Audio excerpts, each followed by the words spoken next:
안녕하세요. 오늘도 사연살롱을 찾아주셔서 감사합니다. 결혼 6년차, 행복한 가정을 꾸리고 있는 30대 중반 여자입니다. 어려운 일이 닥쳐봐야 누가 진짜 내 편인지 알 수 있다는 말이 있죠. 딱 저희 시댁을 두고 하는 말 같았어요. 고교 졸업을 앞두고 대학 진학을 위한 상담은 제 인생의 가장 큰 고민을 던져줬어요. 원하는 학교에 들어가기 위한 점수가 부족했냐고요? 아니요. 다행히도 수능 성적은 제가 원하던 학교 학과에 들어가기에 충분했어요. 제 걱정은 바로 저희 아빠였는데요. 저희 부모님께서는 제가 아주 어릴 때 이혼하셨고 아빠는 저를 홀로 키우셨어요. 사실 제가 워낙 어릴 때 이혼하셔서 엄마에 대한 기억은 전혀 없었고 늘 제 인생은 아빠와 함께 했는데요. 아빠는 엄마의 부재를 미안해 하셨죠. 하지만 저는 아빠의 존재만으로도 전혀 부족함을 느끼지 않고 학창시절을 보내게 되었어요. 집안 사정이 넉넉하지도 않았지만 행복했어요. 싱글파파로 저에게 평생 헌신한 그런 아빠를 두고 서울로 대학을 간다는 게 내키지 않아서 전액 장학금을 받을 수 있는 지역의 대학을 생각하고 있었습니다. 아빠는 뜬금없이 저한테 밥 먹으러 가자며 고급 갈비집으로 데리고 갔어요. 그곳에서 아빠와 처음으로 대학 진학에 대해 이야기하게 되었어요. 아빠, 나 이번에 전액 장학금 받고 우리 집 근처에 있는 대학 가려고. 내가 열심히 하면 서울이든 여기든 똑같아. 학비도 안 들고 서울의 월세도 엄청 비싸대. 우리 딸, 혹시 내 걱정 때문에 서울로 안 가는 거라면 그럴 필요 없어. 아빠 여기 친구들도 많아서 걱정 없고.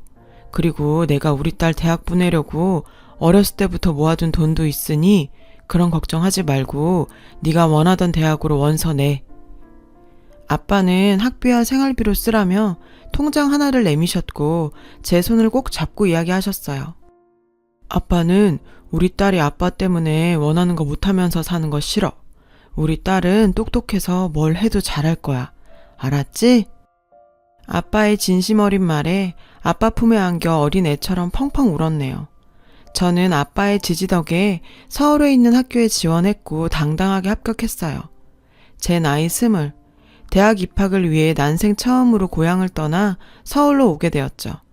아빠의 기대에 어긋날 수 없었던 저는 다들 놀고 즐기는 1학년 때부터 도서관에서 살다시피 할 정도로 열심히 공부했어요. 그러다 보니 캠퍼스의 낭만은 저에게는 남의 이야기일 뿐이었어요. 서울 생활이 2년이나 지났지만 저는 과에서도 거의 아웃사이더였던 터라 주말에 연락할 사람 하나 없었어요. 3학년이 되어서야 이렇게 대학생활을 보낼 수는 없다 생각이 들더라고요. 그래서 동아리 활동이라도 시작해야겠다 싶었어요. 사실 3학년을 환영해주는 동아리는 없었어요. 포기하려는 차에 게시판에 걸린 공지를 보게 됐죠. 밴드부 키보드 구함. 어릴 때부터 10년 이상 피아노를 쳤던 저에게 딱 맞는 동아리였습니다. 그리고 운명처럼 가입하게 된 그곳에서 미래의 제 남편이 될 남자를 만나게 되었어요. 밴드부 리더이자 보컬이었던 그는 정말 신비한 사람이었어요. 노래할 때 제외하면 말하는 걸 들어본 적이 드물 정도로 과묵한 사람이었어요. 게다가 뭔가 모를 그늘이 있는 사람처럼 보였는데요. 동아리 가입 후에 저도 뭔가 대학의 일원이 된 것 같은 느낌이 좋아서 동아리 활동에 열심히 참여했어요. 그와 함께 공연 준비하면서 말이 없는 그와도 조금은 친하게 되었지만 그런 시간도 길지만은 않았어요. 졸업반이었던 그는 마지막 공연을 마친 후에 취업을 위해 더 이상 동아리 활동에 참여하지 않았어요. 그리고 얼마 지나지 않아 졸업하게 되었습니다. 그리고 그렇게 끊겼던 저희의 인연은 제가 졸업 후 제약회사에 취업하면서 운명처럼 다시 이어지게 되었어요. 원하던 회사에 입사했지만 현실은 훨씬 냉담했어요. 손대는 것마다 실수투성이에 동료들에게 피해만 주고 내가 겨우 이 정도밖에 안 되나 싶어 좌절하고 있는 저에게 누군가 말을 걸어왔어요. 너 수진이 아니야? 제 이름을 부르며 다가오는 한 남자. 아무리 봐도 누군지 모르겠더라고요. 나야 나 김영석. 카이로스 동아리. 벌써 나 까먹은 거야? 순간 김영석이라는 이름이 머릿속을 스치면서 그가 형석 선배라는 걸 알게 되었어요. 긴 장발에 늘 자유분방한 패션을 하고 다니던 그가 단정한 짧은 머리에 와이셔츠 입은 회사원의 모습을 하고 있으니까 제가 못 알아보는 것도 어찌 보면 당연한 일이었어요. 괜찮아, 괜찮아. 못 알아볼 수도 있지. 나 많이 달라졌지? 먹고 살려다 보니 나도 변하더라. 완전히 달라진 외모와 함께 말없이 시크했던 성격도 많이 바뀐 것 같았어요.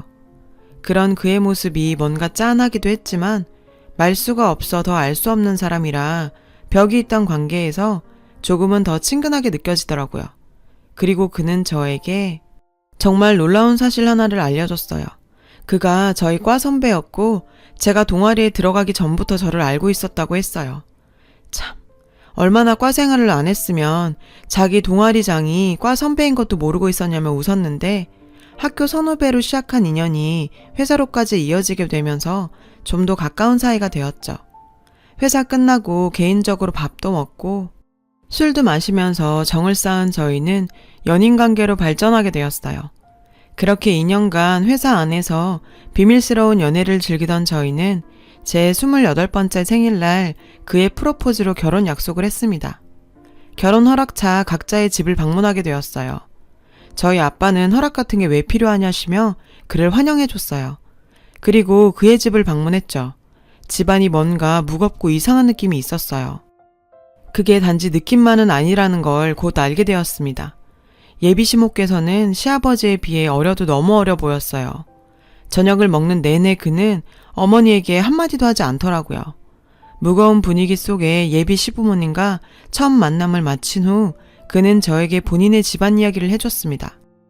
사실 아까 그 여자분 내 친모가 아니야. 친엄마는 나 어릴 때 사고로 돌아가셨어. 시아버지께서는 아내를 잃은 후 내내 힘든 시간을 보내시다가 6, 7년 전쯤 등산 모임에서 만나게 된 여자분과 함께 살림을 차리셨다고 했는데 남편은 새엄마가 된 그녀가 마음에 들지는 않았대요.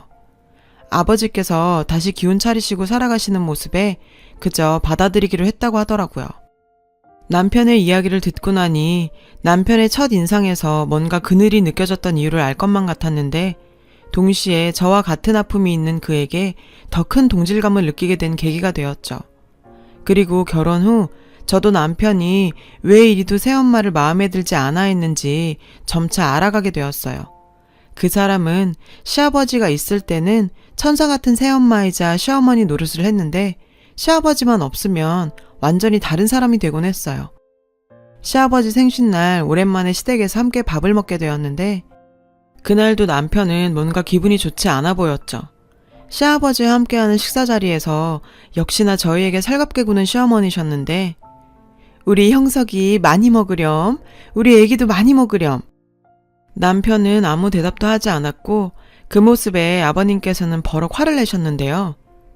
형석아, 넌 10년이 지나도 어찌 변하질 않는구나. 사람 말을 하면 대답을 해야지. 남편은 그저 묵묵히 밥을 먹을 뿐이었죠. 여보, 괜찮아요. 애 혼내지 마세요. 억지로 그게 되겠어요? 10년이 안 되면 20년 노력하면 되죠.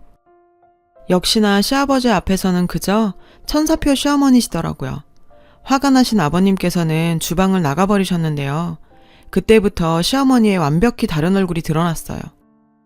얘야, 넌 네 남편이 그런다고 너까지 대답을 안 하니? 네 남편이 나 개무시한다고 너도 나 무시하는 거야? 그래? 아버지의 행복을 위해 지금도 꾹 참고 있는 남편은 마치 늘 당하던 것인 양 흘려들었어요. 남편의 그런 모습에 시어머니의 불똥은 늘 저로 향하게 되었어요. 결혼 2년 만에 아이를 가진 저는 출산을 위해 휴직을 하게 되었습니다. 그때부터 시어머니의 괴롭힘이 시작되었죠. 변호사셨던 시아버지는 늘 재판 준비로 바쁘셨던 터라 집에는 시어머니만 계셨고 이런저런 핑계를 대가면서 저를 집으로 불러들이더라고요. 얘야, 너는 여자애가 돼서 김치도 하나 못 담그니? 친정엄마가 없으니 이런 거 하나도 못 배웠지. 아니 어머님, 아무리 그래도 말씀이 좀... 뭐라고? 너 시애미한테 대드는 거니? 지금 나 무시하는 거니? 일부러 저에게 시비 걸듯 공격하는 시어머니는 무슨 말만 하면 자기를 무시하는 거냐며 소리치셨어요. 그런 일이 있고 나면 도대체 시아버지께 어떻게 말했는지 몰라도 시아버지의 꾸지람이 이어졌는데요. 애기야, 아무리 그래도 네 시엠이다. 너도 지킬 건 지켜다오. 시아버지의 호통 앞에 저는 그저 시어머니께 사과드릴 수밖에 없었죠. 시어머니는 시아버지 뒤에 숨어서 저를 보며 조소를 날리고 있었고요. 그 모습에 정말 스트레스가 날로 쌓여만 갔고 극심한 스트레스로 인해 뱃속의 아기까지 위험한 상황에 놓이게 되었어요. 뒤늦게 상황을 알게 된 남편은 자신이 전부 해결하겠다며 저와 함께 시어머니를 찾아갔어요. 도대체 왜 그러시는 겁니까? 왜 제 처를 자꾸 괴롭히는 겁니까? 예, 내가 언제 네 처를 괴롭혔니? 시어미가 며느리한테 일 좀 시키는 게 괴롭히는 거니? 남편은 뭔가 결심한 듯 단호하게 말했어요. 나 당신이 숨겨놓은 아들 있는 거 다 알아. 그저 아버지가 행복해 하셔서 아무 말 안 하고 넘어갔는데 내 여자까지 건드리면 나도 더 이상 안 참아. 그 순간 시아버지께서 집으로 들어오셨고 시어머니는 마치 핍박받는 새엄마의 빙이 된 듯 하더라고요. 나는 그저 너희랑 잘 지내려고 좋은 시어미가 되고 싶어서 그런 건데.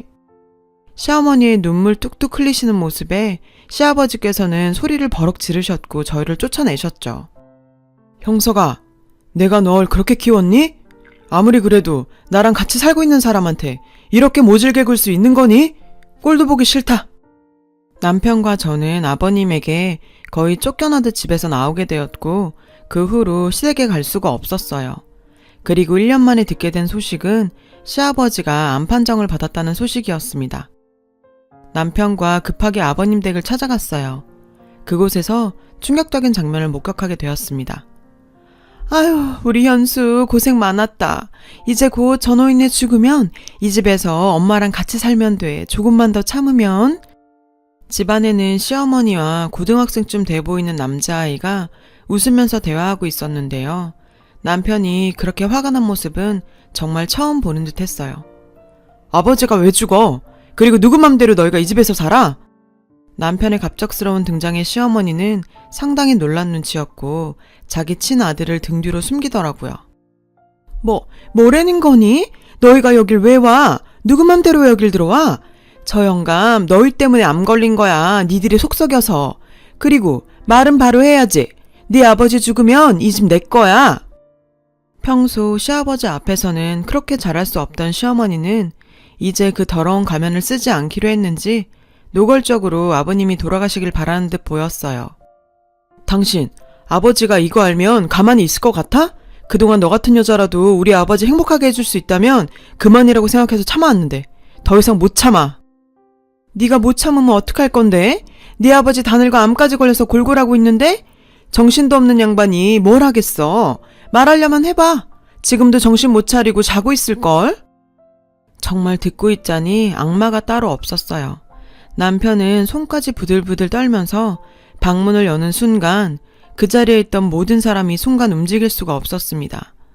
시아버지께서는 방문 앞에 서 계셨고 저희의 대화를 모두 듣고 계셨어요. 시아버지의 모습을 보자 그 여자는 또 연기를 시작했는데요. 여보, 애들이 또 나를 이렇게 모함하고 업신여기네요. 당신 병간호한다고 매일 이렇게 가슴 졸이면서 지냈는데. 시아버지께서는 모든 걸 체념한 듯 담담하게 말씀하셨습니다. 내가 당신 전남편 사이에 아들 있는 거 모를 줄 알았어? 당신이 말만 하면 그 아이까지 거둘 생각이었는데 넌 끝까지 말 안 하더라. 결국 내가 죽으면 내 재산 가지겠다는 생각이었니? 여보, 아니야. 오해야. 얘는 내 조카야, 조카. 대답해봐, 현수야. 정말 밑바닥이 어디까지인지도 모를 그 여자는 멘탈이 터졌는지 결국 막말을 쏟아내더라고요. 참 다 늙은 남자랑 살아줬더니 어이가 없어서. 양심도 없지. 내가 당신 암수발까지 해야 된다는 거야, 뭐야. 모르겠고 법적으로 해. 결국 당신 수발한 것도 나라고. 이혼하면 당신 재산 반은 내놔야 해. 그거 알아? 이혼 전문 변호사인 아버님 앞에서 법으로 하자는 그 여자에게 시아버지는 진짜 법적으로 대해주셨어요. 당신이 나랑 혼인신고를 했던가? 당신 나랑 법적으로 남남이야. 그리고 병수발을 했다고? 잠이나 자라고 약에 수면제 타준 게 병수발이니? 내 재산 당신한테 100원도 못 줘. 소송 걸려면 걸어봐. 그리고는 시아버지께서는 저희에게 사과하셨어요. 형서가, 애기야, 내가 미안하다. 모두 내 잘못이다. 내가 너희를 오해했구나. 그렇게 속 깊은 너를 두고 면목이 없다. 그 여자는 아버지께 약이라고 속이고 수면제와 계속 같이 먹였고 그 때문에 계속 잠만 주무셨던 건데요. 자신이 더욱 정신이 흐릿해지니 이상해서 결국 수면제를 알아내게 되신 거예요. 남편은 이러한 사실을 알게 되니 그 여자를 더욱 용서할 수 없었겠죠. 시아버지께 위험한 수면제를 계속 먹인 그 여자를 고소하게 되었어요. 참 법이란 게 저희 마음 같지가 않더라고요. 아프신 아버지께 수면제인 걸 알면서도 과도하게 먹인 그 여자에게 감방행이 아닌 겨우 벌금형이 떨어지게 되었어요. 웃기죠? 그래도 시아버지가 피땀 흘려 모으신 재산을 그런 악마 같은 여자한테 한 푼도 쥐어주지 않았다는 건 그나마 정말 다행이었습니다. 시아버지께서는 암 진단을 받고 한참을 집에서 방치했던 터라 서둘러 치료를 시작했고 다행히 상태가 좋아서 수술하시고 현재는 회복치료 진행 중이에요. 그 와중에 저희 친정아빠가 정말 뜻밖의 제안을 해줬어요. 둘 다 혼자 늙어가는 처지에 사돈 공기 좋은 곳으로 모셔서 요양하면서 같이 살아도 좋을 것 같다며 고향에 있는 집을 처분하고 올라오셨거든요. 시아버지께서 공기 좋은 곳을 원하시기도 하고 몸 상태도 그런 곳에 사시는 게 맞는데 맞벌이 부부에 아이까지 있다 보니 시골로 내려가는 건 무리여서 시아버지를 요양원으로 모셔야 하나 걱정 많이 했었어요. 모두의 상의 끝에 경기도에 작은 전원주택을 구해 양가 아버지를 모시게 되었죠. 거리가 가까워 저희가 반찬도 해다 드리고 들러보기도 좋고요.